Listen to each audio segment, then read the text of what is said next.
உங்களோட வாழ்க்கையில் உங்களுக்கு தர வேண்டிய முக்கியத்துவம் ஒரு இடத்துல குறையுது அப்படின்னா, அந்த இடத்துல இருந்து நீங்கள் உடனே விலகி வந்துடுறது தான் உங்களுக்கு நல்லது.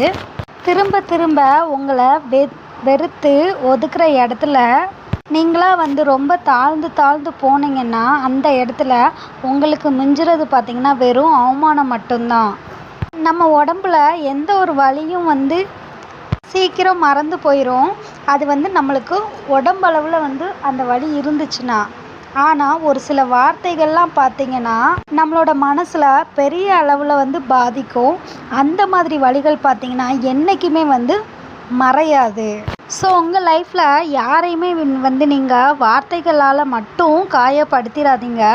அதை விட கொடுமையான வலி அப்படின்றது ஒன்றுமே கிடையாது. உங்களோட வாழ்க்கையில் நீங்கள் வளர்ந்து உயரமான இடத்துக்கு போயிட்டீங்க அப்படின்னா, உங்களை சுற்றி உள்ளவங்க பார்த்தீங்கன்னா போராமையெல்லாம் பேசுவாங்க.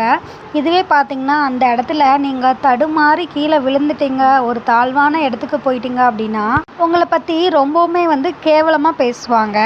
என்ன இருந்தாலும் உயர்ந்தாலும் தாழ்ந்தாலும் இந்த உலகம் நம்மளை கண்டிப்பாக ஏதோ ஒரு விதத்தில் பேசிக்கிட்டே தான் இருக்கும் நம்மளை பற்றி. ஆனால் அவங்களுக்கெலாம் நீங்கள் எந்த பதிலுமே கொடுக்காம உங்களோட வேலையை பார்த்துட்டு உங்களுக்கு நீங்கள் கரெக்டாக இருந்துட்டு போயிட்டே இருந்தீங்க அப்படின்னா உங்களோட லைஃபு ரொம்ப ரொம்ப சூப்பராக இருக்கும். அதே மாதிரி ஒரு உயரமான இடத்துக்கு பார்த்திங்கன்னா அவ்வளோ ஈஸியாலாம் போயிட முடியாது. அதில் ஒரு உயரமான இடத்துக்கு போகிறதுக்கு நம்ம லைஃப்பில் நிறைய கஷ்டங்கள் வலிகளை கண்டிப்பாக கடந்து தான் ஆகணும். அது மட்டும் இல்லாமல் நம்ம சுற்றி இருக்காங்க பார்த்திங்களா, அதில் நல்லவங்களும் இருப்பாங்க, கெட்டவங்களும் இருப்பாங்க.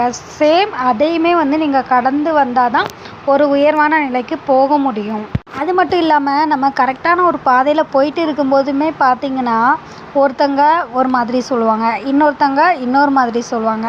ஸோ அவங்க சொல்கிறதெல்லாம் நீங்கள் கண்டுக்காமல் நம்ம மனசுக்குன்னு ஒரு விஷயம் தோணும், இது சரியாக இருக்கும்னு நம்ம மனசு சொல்கிறத மட்டும் நீங்கள் கேட்டு நடந்தீங்க அப்படின்னா அந்த முடிவு தான் உங்களுக்கு கரெக்டாக இருக்கும்.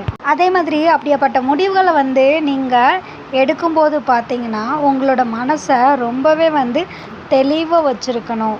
தெளிவாகவும் ஒரு ஹாப்பியாகவும் இருக்கிற டயத்தில் ஒரு முடிவு எடுத்திங்கன்னா அது உண்மையிலே பெர்ஃபெக்டாக இருக்கும்.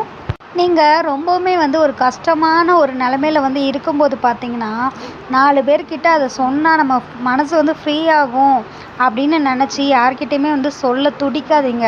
ஏன்னா நம்ம யார்கிட்ட சொல்கிறோமோ அதில் பார்த்திங்கன்னா ஒரு சிலர் பார்த்திங்கன்னா நம்மளுக்கு கொஞ்சமாவது இறக்கப்படுறவங்க இருப்பாங்க. இன்னும் ஒரு சில பேர் பார்த்திங்கன்னா அதை நினச்சி எக்காலமாக சிரிக்கிறவங்களும் இருப்பாங்க. ஸோ அப்படியேப்பட்ட மனுஷங்க கிட்ட நீங்கள் புலம்புறதை விட உங்களுக்குன்னு பிடிச்ச கடவுள் இருப்பாங்க, அவங்கக்கிட்ட நீங்கள் முறையிடுங்க. கண்டிப்பாக அந்த இடத்துலையும் உங்கள் மனசு லேசாயிடும்.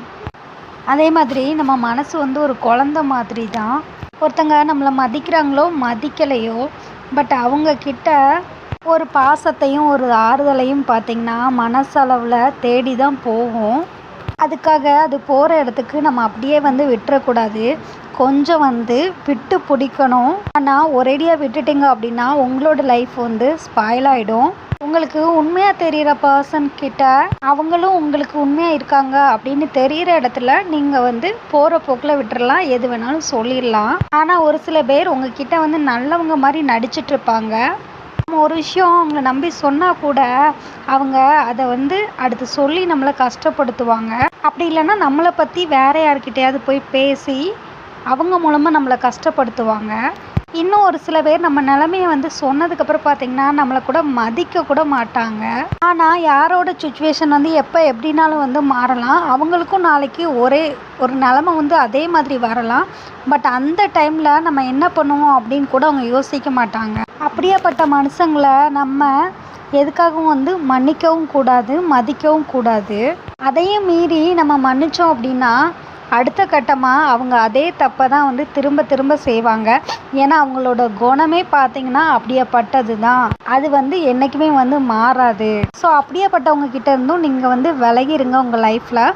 இது மாதிரி அடுத்தடுத்த யூஸ்ஃபுல்லான வீடியோஸ்க்கு நம்ம சேனலை மறக்காமல் சப்ஸ்கிரைப் பண்ணிக்கோங்க. பெல் ஐக்கானை கிளிக் பண்ணி ஆல் இன் ப்ரெஸ் பண்ணிக்கோங்க. அப்போ தான் நம்ம போடுற